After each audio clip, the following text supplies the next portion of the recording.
Welcome, ladies and gentlemen, to the second season of the French Bishop Chesscast with Kingslayer Sloan, aka Rogan Joe Sloan, from New Zealand. And his stream, of course, is by Kingslayer Sloan of the same name. I am John MacArthur, FIDE trainer, national master, also primarily known as Master Chess Dojo for the last 20 plus years on every platform. Uh, we were just going to talk about a little bit about my trip to Singapore and some things that Rogan had noticed in the media that were worthy of discussing and giving some attention. For instance, I was not necessarily paying attention so much to the social media aspect as I was watching the game recaps of the games, which I saw all but two. I think all but two live for the most part, or whether or not I was there in Singapore watching them live for only games 4, 5, and 6, but live on stream here in New York City. Rogan, what was the article or the instigator of choice that brought this to our attention? Well, first I'd like to say a brilliant introduction. I'll never do them again at that rate. It is a wonderful, wonderful, beautiful introduction. Okay. Well, there are several people essentially, several different parties essentially saying the same thing. And well, if I'll find the exact articles, basically there is a bunch of people.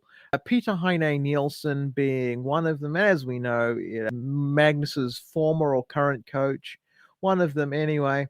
He has alleged that Ding Liren's loss to Gukesh was in fact deliberate. I don't exactly know why he hasn't really elaborated too much more on that, to be honest, from what I've seen. But okay.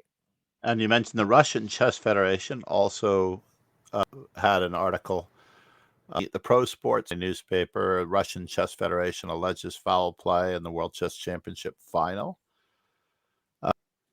which to me, honestly, these guys can formally request, as the article attests, Filatov has formally requested an investigation by FIDE into the 14th and final game of the championship where Gukesh to secure the title, saving them from tie breaks the next day.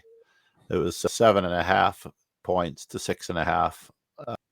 The accusation shared by Ukrainian chess coach. Wait a minute. I did not know he was a Ukrainian chess coach. I apologize here. I think we have the exact quote by Peter Heine Nielsen. I'll start with the article. The president of the Chess Federation of Russia, Andrei Filatov, accuses Ding Liren of losing the world championship match against Gukesh on purpose and asked FIDE to start an investigation. Ukraine chess coach Peter Heine Nielsen shared on X, quoting Russian news agency TASS. The agency quoted Filatov as saying, the result of the last game caused bewilderment among professionals and chess fans. The actions of the Chinese chess player in the decisive segment are extremely suspicious and require a separate investigation by FIDE. Losing the position in which Ding Liren was is difficult even for a first-class chess player. The defeat of the Chinese chess player in today's game raises a lot of questions and looks like a deliberate one. Right. So Peter Heine Nielsen is alleging for no, it doesn't seem to be any particular I don't know. He doesn't seem to be alleging any reason why he would, Ding is deliberately losing. I guess he's leaving that up to the imagination. Like I think that there should be a reason. I don't know. Maybe that's too much to speculate on. But it's very, very mistakes happen. Right, absolutely. I actually feel that Gukesh throughout the match had a record of not exchanging pieces. Like he would shy away from exchanging pieces so routinely, game in and game out, for the 13 previous games. Even in that game, when he perhaps might have avoided exchanging queens or exchanging this or exchanging that. They reach an endgame, which is theoretically drawn by all accounts and purposes, except for the fact of the placement of White's bishop. It was actually quite accidental to me that he should think that an exchange of rooks alone would draw the position with the bishop only endgame. An exchange of bishops alone would reach an equal endgame, but an exchange of both leads to a lost king and pawn ending. Therefore, when rook f2 was played, that was the blunderous move that allowed the exchanging of everything into a lost king and pawn ending. I believe that the ghost of the position prior to Gukesh's rook b2, which forced, it didn't necessarily force Ding's bishop onto the worst possible square, bishop a8. They just didn't account for that position. Now, none have played a 14-game match across three weeks, day in and day out, playing the same opponent and being conditioned, classically conditioned by your opponent. If I'm Peter Heine Nielsen, I wouldn't even be alleging that that game was the problem. Like the games beforehand were more suspicious. When Ding lost a decisive game by a simple takes tactic, and allowed his bishop to get trapped in that one game.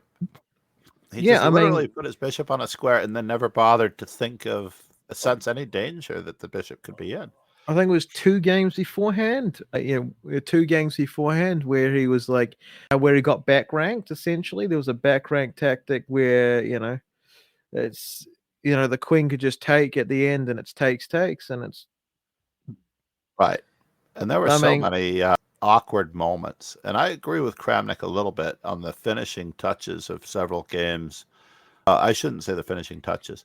The plans and the seamlessness of the winning side was almost too easy in a couple of games where they played really Loctite good games, as one side of the board did, and the other side more or less played like a doormat and got walked all over. And that happened in more than one game, as you pointed out. Yeah, but I mean, we can some if it is suspicious, it's not. I mean, there's almost no way to discern from that level of suspicion from a normal match. Like, people make mistakes, especially, and Ding makes a lot of them apparently. Like, Ding's not Magnus. He will make some really iffy looking decisions, and then the next game, Gukesh will make some really iffy looking decisions, and I mean, that's what we get nowadays. Magnus is no longer playing for the world championship. We're going to get some games where the best people in the world who are playing at that moment, they just screw up a little bit. Yeah, it happens.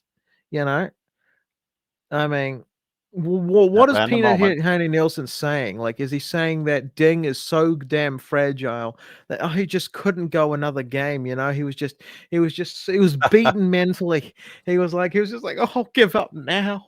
Like he just didn't want the extra money. Like, what is is Peter Heine Nielsen suggesting that Ding somehow has an over and under on a betting site of some kind, and he was like, well, I got to point shave a little bit, otherwise I won't make the odds. I don't get it either. In fact, to even bring that accusation is almost as bad as thinking that Hikaru is cheating on his stream, right? I mean, he might as well have said that. Why not go all the way with a heavy hitter like Danya Naroditsky, who could never. Yeah, I mean, you're accusing the world champion. I mean, he basically took the example. Like, I mean, you can't get any more. You can't go even further than that. You're literally accusing the world champion at the time of match fixing for one reason or another. It almost doesn't matter what your reasoning is for why he did it. You're accusing the world champion of dishonestly shaving points and losing the title. Right. And it implies that he would have won easily had he not. Like, it seems like it implies that the result would have been somewhat different had he not deliberately lost. I don't know. It's like, in answer to all of an opponent's moves, you have ready-made replies, and even Gukesh had planned on not capturing the rook. When rook f2 was played, Gukesh actually thought that he was going to move his rook to b3, he said in the press conference, until because he was going to shy away yet again from an exchange of rooks. And then he actually had to look at the exchange as part of the candidate move process. And then he realized that it's totally winning. Now, to me, we can go with Jakob Aagaard's three famous questions. You know, where are the weaknesses? What is the best, or I'm sorry, what are the worst placed pieces?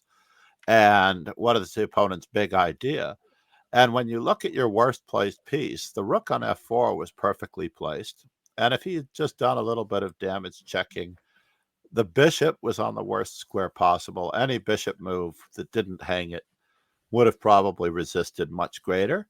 There have been some studies, recaps, I should say, where they have looked at this endgame as being maybe a little bit more difficult to draw under the pressure, had the opponent improved the placement of his king, had Gukesh gotten his bishop to e4 to engineer an exchange where the f5 pawn would become an e4 pawn and it would become a passed pawn, and then mating threats would ensue.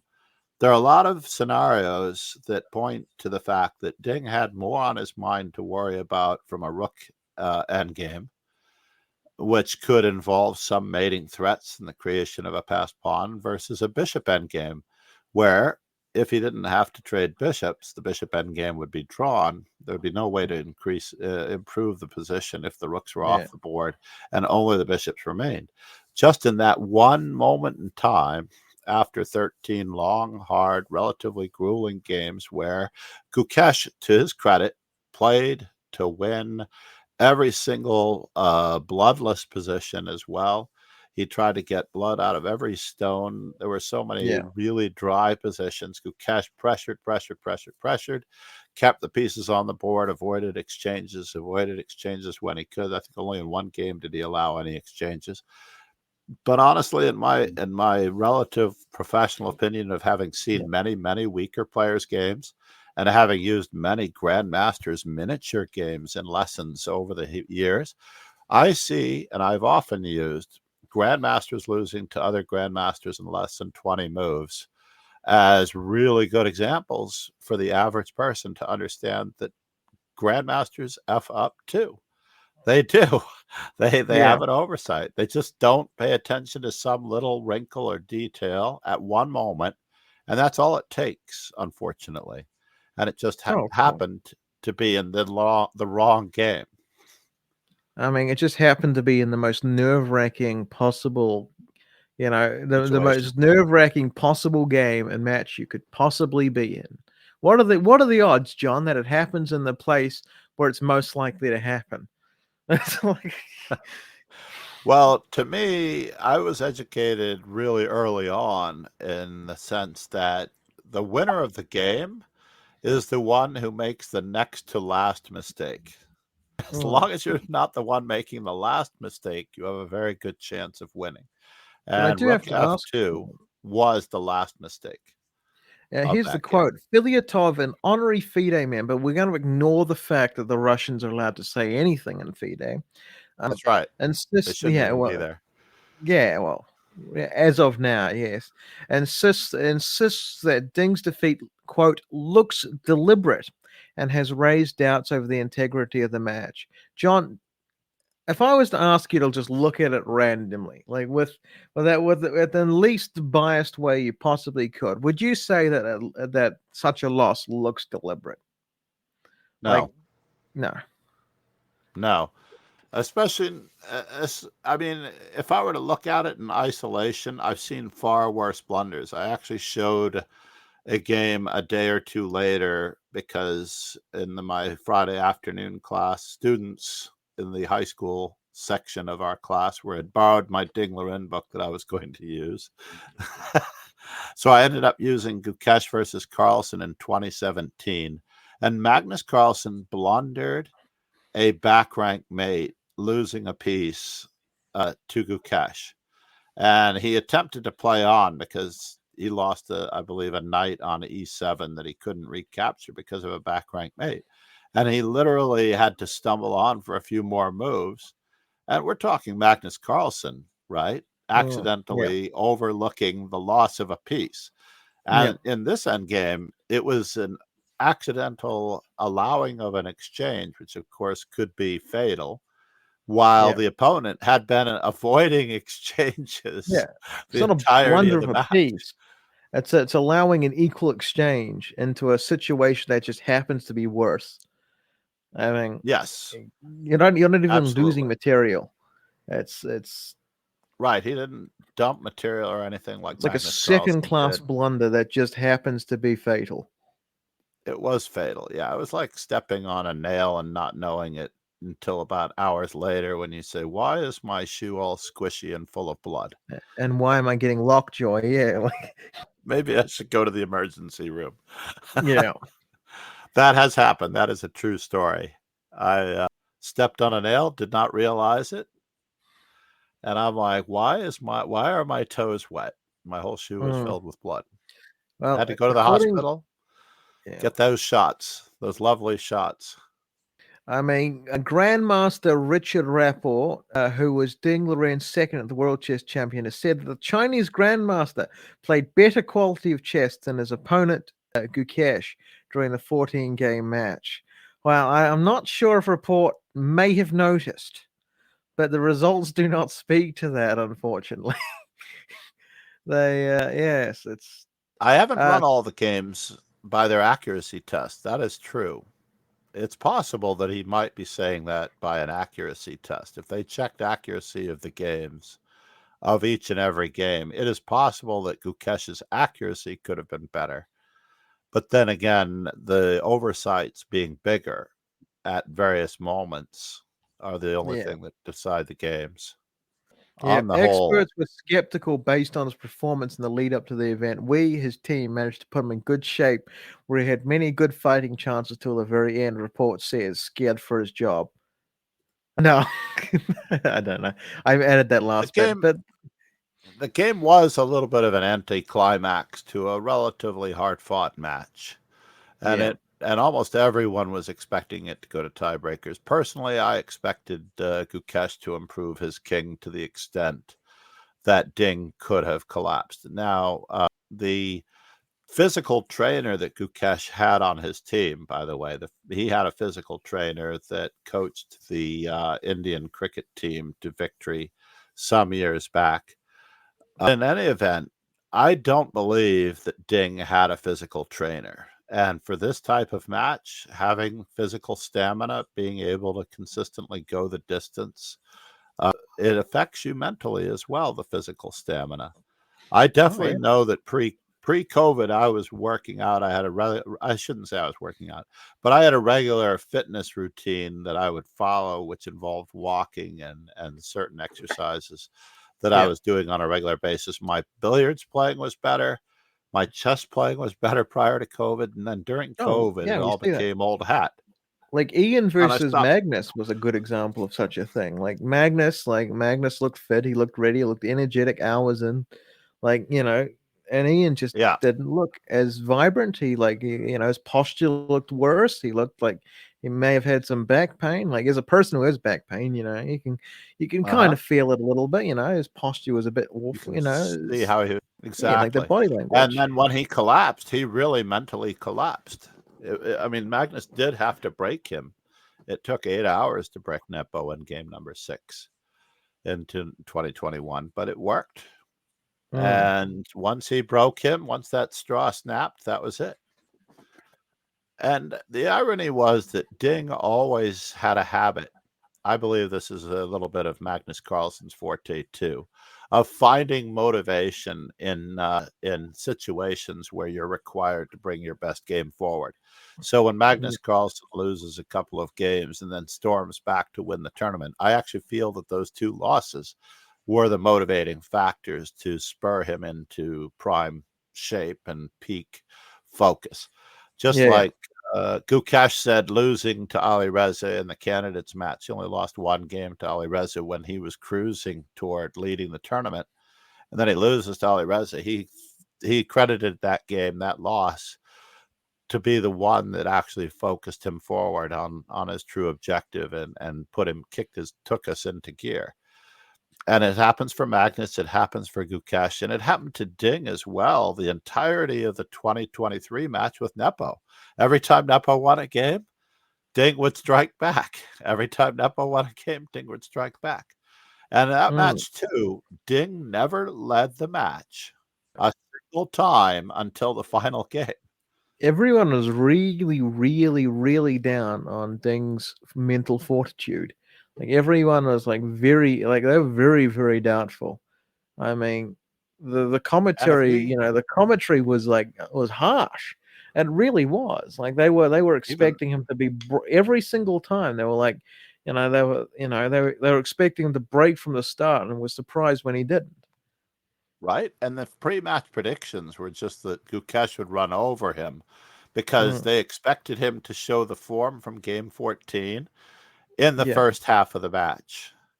And the form from game 14 was just barely hanging on. I picture that cat that everybody has hanging on by his claws to whatever it is, just hang in there, baby. That was Ding. That you could have Ding on that little railing, just hanging on for dear life. And that is pretty much that style, to a certain extent, exemplifies his example, i.e., Nakamura only needed a draw against Ding to secure second place in the candidates. Had Nakamura drawn with Ding, he would have been playing Nepo for the World Championship match. But that being behind motivation that Ding has, where he strikes from behind, I often have told students, and it's apt here, that he's more of a crouching tiger rather than a lion. He doesn't actually come out roaring at you at first. He sort of waits for his opportunity from a little bit behind the shadows. Like, he doesn't try to lead. He's not a front runner. He actually waits for you to assume a lead, get lazy, and then, like the tortoise, he overtakes you in the end. And in this particular match, he had already done so. He lost the game or so before, then he leveled the match so that it was going to tiebreakers. Like, Gukesh did have a lead earlier on. I think it was game 11. And then Ding comes back and wins game 12. And then here we are with a brand new ball game. So then they have a nice draw in game 13. And that was just enough for Ding to assume his crouching posture. And unfortunately, I remember A4 was a stunning idea to allow en passant to transpose into a pawn down endgame, where he gets all the pieces off the board except for a rook and or a bishop. The thing that was inexcusable was that he missed bishop d7 to get the bishops off the board early on. He just played bishop f3. And in fact, that retreating move reminded me of the conversation that had sparked chess coach Andres Toth's and Grandmaster Maurice Ashley's conversation. We had a conversation in Singapore about this. And then, of course, Maurice Ashley, being the penultimate teacher that he is, kept wheeling out position after position after position. He had many of them from memory of these studies where retreating moves, or moves that were returning moves, like Ding's bishop f3, were actually strong moves instead of forward moving ideas. So there are many games of Judith Polgar's, like Polgar Smear. I think it was Istanbul 2000, the Olympiad. Maybe it was Budapest 2000. I apologize. But she had forward moves throughout that entire game as a sense of strength against him. And many players do tend to show their insecurity with retreats. So instead of playing bishop to d7 to force the exchange of bishops, Ding retreated to f3. And then the game became extremely tedious as Gukesh seized space on the king side and improved his king position and headed for a, perhaps drawn endgame where he was a pawn up, but he had pressure.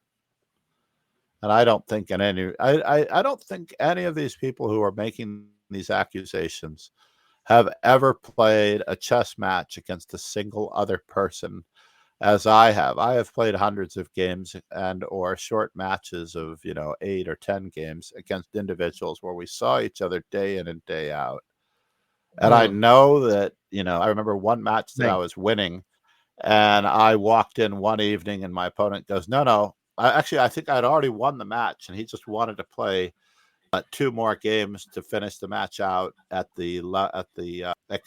our expected number of games." So I said, "Okay, sure." And of course, I lose the next game, which is the only game I lost in that match. I lose the next game because I've already won the match. There's nothing for me to play for. My guard is down. I'm not thinking about anything. Yeah, And that happens in these World Championship matches too. He knows this position can be drawn. He didn't suspect any danger. He knew that an exchange of rooks favored him. He knew that an exchange of bishops favored him to achieve the draw. He just happened to offer the exchange of rooks in a moment of weakness. Yeah, I don't think anyone in their right mind. Anymore. It's I not don't win think by anyone 2. in their right mind at that level has the ability to throw a game to someone where they don't have a vested interest. Obviously, Yeah, I mean, it's like I don't know how you can make that these people are the best in the world, yet they're just gonna throw it away in the moment. Like what are you accusing the Chinese player of? What, like, are they somehow okay? They're either accusing him of being a wuss, or being monetarily incentivized to do it, being so basically a fraud, or some other what's another case that the Chinese were that they are pressuring intrinsic. Ding to give up a world championship to the Indians. That's a Right. tough one. I don't. It's To a be a hard sell, disgrace to, Peter. please, we want you to be a disgrace to our country and Yeah. sell out this last game. Sounds Or like the Chinese to me. no, actually, unfortunately, it just reminded me of the other factor, especially when Kramnik was talking about it, because Yeah. I've definitely noticed in his match with Jose Martinez that sometimes and this is unfortunately an inherently cultural thing, that certain cultures don't think people with darker skin are anything but corrupt. And this is wrong. It's inherently wrong. For these players to say this actually speaks vastly, vastly ill of their character. Well, These we're two not going to players. accuse them of being racist. Like, I let's didn't not. say that. I did not Well, say that. I said that there is an inherent bias in many cultures and I'm guilty of it too. My wife is from Trinidad. I will inject an opinion and she'll say, "John," and then she'll square me away and my eyes will be open and I'm going to say, "Okay, this is an inherent bias that I was raised with or forced to accept as a white guy. And I can only apologize because I was nurtured this way, and I do everything in my power to fight it with thought and rational thinking. But okay. there are certain cultures where, you know, they'll say something like, "There's something about Obama that I just don't like. I just can't put my finger on it." Oh yeah. And I will rub my skin and say, "Are you sure you can't put your finger on it?" I'll put a finger on my forearm. And I'll say, "Are you Oh sure you yeah. can't put a finger on it?" John, I mean, what we're really, what we're saying is it's more likely that Peter Heine No, I'm Nielsen, in willing his to accuse moment them of of that. weakness, I am is willing to accuse them of that.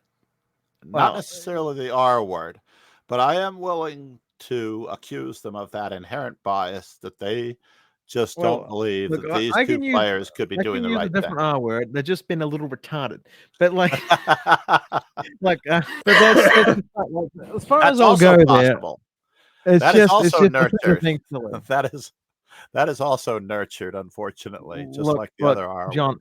out of like the thousands of people in the chess community, I mean, with the amount of like, I mean, in the chess community, you're gonna find probably a Venn diagram of people who are brash, opinionated, and have an opinion on this. And we would, like, no matter what happened, would find 3 people with something really stupid to say. Like, no matter what Right. happened. I mean, Magnus Carlson could, like, win convincingly and somebody would have a theory onto why he didn't win more or why he didn't win less, or like some other ridiculous thing. Why, like there are people out there who believe that the Twin Towers was Yeah. 2001 was predicted in chess games. Like Uh, there's a well, level that's of true, but insanity that can be found in the chess community that does not need to well, be explained by anything cultural. I, I'm going We're to just some of abstain us are idiots. I'm going to abstain from the average person's level of stupidity because we've proven recently that that's even greater than one could have imagined. But I will note that even when I think, and we'll discuss this in another podcast, Kramnik's most recent tirade against Danya Naroditsky, which was completely untoward, or Nakamura, which also fits the same example of the aforementioned World Championship match. I almost wanted to scream to Kramnik that I don't believe that because Naroditsky's name is what it is, that he's inherently like of a certain stature that you have to shite on him. Basically, you don't have to on him. He's not. Yeah, I like don't believe accusing he's Jewish. Russian on Russian violence. No, I think that he thinks he's Jewish or something. All right. I mean, And I'm going there with the AS word. oh, damn. I Damn. actually thought that. I'm like, why are you singling out these people? What common denominators do they have that Oh, they all have? And basically, almost every one of them, in my opinion, are not white Russians. When he I starts mean, accusing if he would accuse Duda or Dubov, I'll start in the D's, of cheating, then I'll say he's a nice equal opportunity accusation guy. Yeah, you you have got to to pick start your accusing. percentages. I want you to start affirmative action here and start accusing some white people of cheating. I mean, I think Daniel is white, but like, But he might be culturally sure, not whatever. appropriate for Kramnik because they don't approve of that in Russia either. Look, I don't know. I'm Garry not Kasparov. gonna. No, Garry Kasparov had to change his name in order to become a professional chess player because they were not. If he had any affiliation with being Jewish, it was not approved of in Russian culture, and that is Mm, very crystal clear. And I that's mean, always been the case. like, Now, I myself will segue a little bit out of this. We'll drive if you out of this can, little segue ditch we've gone down. Like, I mean, I'll be very charitable to Kramnik and just say he's sometimes very insane. And when you're a hammer, everything's a nail. And I think Kramnik is a big brash hammer. He likes to hit people.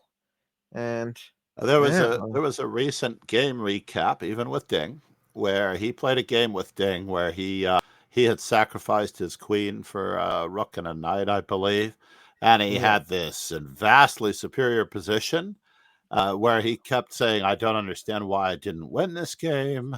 This game was so natural. This game was so easy. I could have done this, this, or that." And Ding goes, "Well, I don't think so. I think I had this and this, and it's not that easy." And then he goes, "This, that, and the other thing, and I could have also chosen this." And at one point, and I believe the name of the video is called "I don't think you have I don't think you ever had a plan." To Kramnik, you just never actually had a winning plan at all. You just didn't actually look at this position.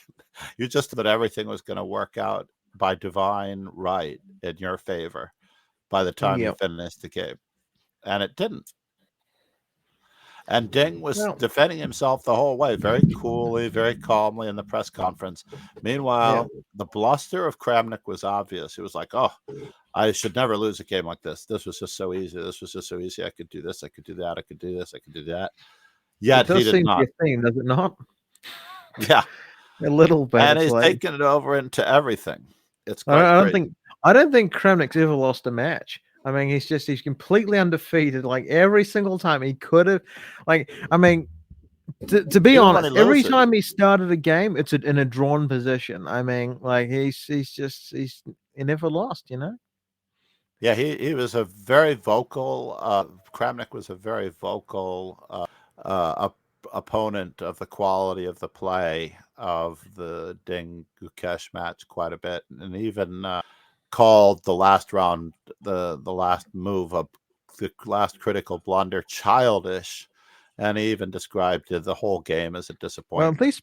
at least it's not Peter. Like Peter Henry Nielsen says it's cheating. Kramnik says it's childish. It's terrible. They should be on agreement. I'm kidding, but I don't know. It's All of Kramnik's statements can be found on Twitter. oh yeah, for the most he's part. very very vocal. And almost every one of them have been recorded, and it's very sad. It's a very sad end to Kramnik, not necessarily to the World Championship match, which, of course, as you already pointed out earlier, is no longer being played by Magnus Carlson. So we are going to get a lot more exciting chess. It's going to have a lot more mistakes, and the players are going to disrespect each other. In fact, the match between Nepo and Ding, I actually felt that was a match of utter disrespect. Nepo's disrespect for Ding in that match both propelled him in positive ways and hurt him in negative ways, because he just did not give Ding credit for being the player who he was at any given moment. So he was winning and then losing out of overconfidence, winning, then losing, winning, and then losing. And it was happening over and over again to the very last game. And he just never respected his opponent. And I think even when he walked away from that match, having lost his last opportunity to vie for the World Championship, he really still didn't look inwardly at his own mistakes as much as he should have. And all these commentators that think that Ding might throw a game on purpose when we all make mistakes. Yeah, I mean, you got to have a couple of good reasons in there, I think. No, like, if you accuse someone, you've got to like have a reasonable parallel to why they would do it. It's like you have to have a motivation. You have to have proof. Yeah, I mean, if you have, if you've got half the Russian mob outside going, "Where's the money, Ding?"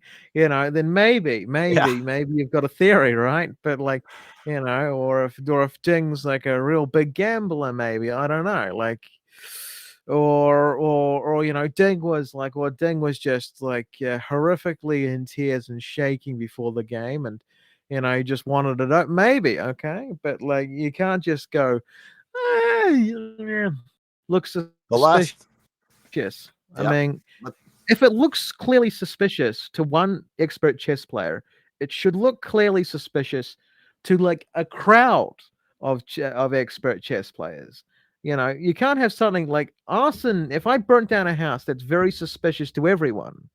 But if I walk by the house and it's maybe suspicious to one. What I'm trying to say is, it's either suspicious or it isn't, right? Like, I mean, right. that's how it Magnus is. Carlson, Magnus Carlson used a great example from his, I believe it was the 2014 match with Anand, where Anand could have recaptured on F1 with either a bishop or a knight. He had a 50-50 shot. He recaptured the wrong way, and he went down in flames, like horribly. It was like a 50-50 shot what he put on F1 in that game. When Magnus got a second queen. And believe it or not, with the second queen, Magnus was theoretically not winning that game. And no one could believe it. And if you think Anand, a player of his caliber, would make that type of mistake. In fact, Anand has played more amazing, memorable games than any other player alive at this moment. I've thought about listing them, and I thought about doing a complete instructional series on them. In fact, I might even do that for the moment, because everybody is celebrating the achievement that Anand set in motion by becoming world champion for a few valid of his 5 tries.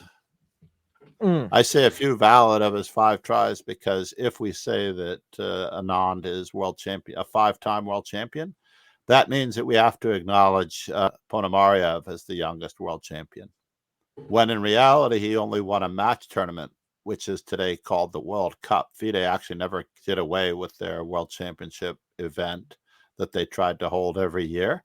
Today it's just called the World Cup. You play 2 matches against every opponent. They started it in 1999.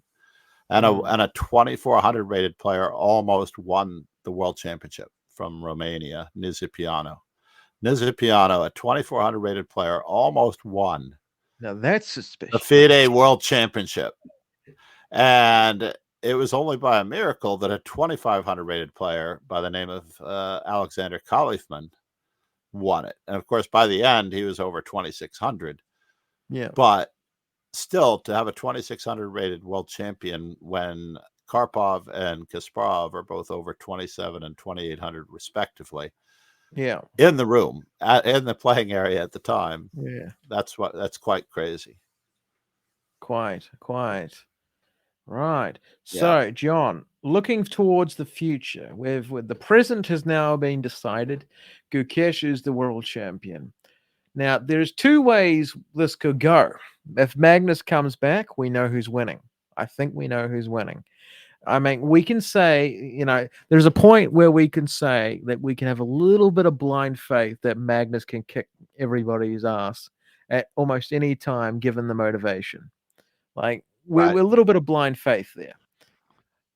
But if he doesn't come back, who do you think is going to be? Do you think the up and comers will vie for the next world championship, or do you think it'll be one of the established old guard, quote unquote? That's a good question. I absolutely don't think that Magnus will return, especially in light of his favorite moments and interactions with FIDE collection being added to. I think that it will be more than likely that his freestyle chess or something along those lines will blossom into a separate federation, which will rival the FIDE Federation. And there is no doubt in my mind that if he challenged Gukesh to a match under a new World Championship organization, not unlike Garry Kasparov formed in 1993, everybody would jump ship with him. Basically, I believe that almost all of the, or at least the legitimacy would World be there. Rapid and Blitz. Yeah. Right. And I think that if Magnus Carlson chose to jump ship with the formation of a new federation, I believe that almost 3/4 of the players in this particular tournament would wish to jump ship with him. And that would leave them with almost no players left. In fact, we don't really need FIDE on average. Almost everything at the highest level of rating is done through 2,700 chess live ratings. And everything is done automatically for FIDE. FIDE doesn't even practically do anything except report the differences in the rating scores is already computed. And do a little bit of organization. I don't see what value does FIDE offer other than the fact that they do organize events. So therefore, if Gukesh wanted to play a world championship match with Magnus under his new format, the format of his choosing, I believe that everybody would jump ship with him, just because we would have a legitimate world champion again. If I was Magnus, I would less try and I would not want to have a schism. What I would try and do is I would say, well, I want to be FIDE president. I wouldn't want to be FIDE president, but something like to that effect, right? He's got the I think it's more likely that you'd want to change FIDE than you would want to create a new thing, because creating a new thing means you've got to have twice as many resources or like half as many resources, depending on how you look at it, right? For the chess organization. Okay, if I was Magnus, I would be more likely to try and use a massive amount of my influence to say, here is my hit list of all the Russians and random people within FIDE who need to go. And I'm the strongest player on this goddamn planet, and these are the guys that I will not work with, and we will not have the strongest player be the world champion as long as these people are here. So says me, and I want to install a bunch of decent people, a bunch of like people who are not beholden to weirdly Russian interests. And guess what, ladies and gentlemen? Yeah, I mean, because either you need twice as many resources or half as many resources, right? FIDE, like if Magnus Carlson makes his own sort of thing, like deal, he needs to like, he's either sucking half the resources away from FIDE, or you're going to have to magically double the resources in the chess community, and neither one are good. So I think I think it's easier to like reform FIDE than it would be to make it another thing that rivals and does everything that FIDE does. Because like FIDE does actually do a reasonable amount. It's load bearing, right? Like it trains arbiters. It's it's got a rating system. Like it's not like it's not that you can't make a new system, but this it would be messy. It would be messy, and it would But it's be been done it, several times before. We've had the Pro Chess League, we had the Grandmaster Chess Association, we had the Professional Chess Association, which was the most recent one organized and sponsored by Intel in 1993, 1995. I think it was Mind Games prior to that.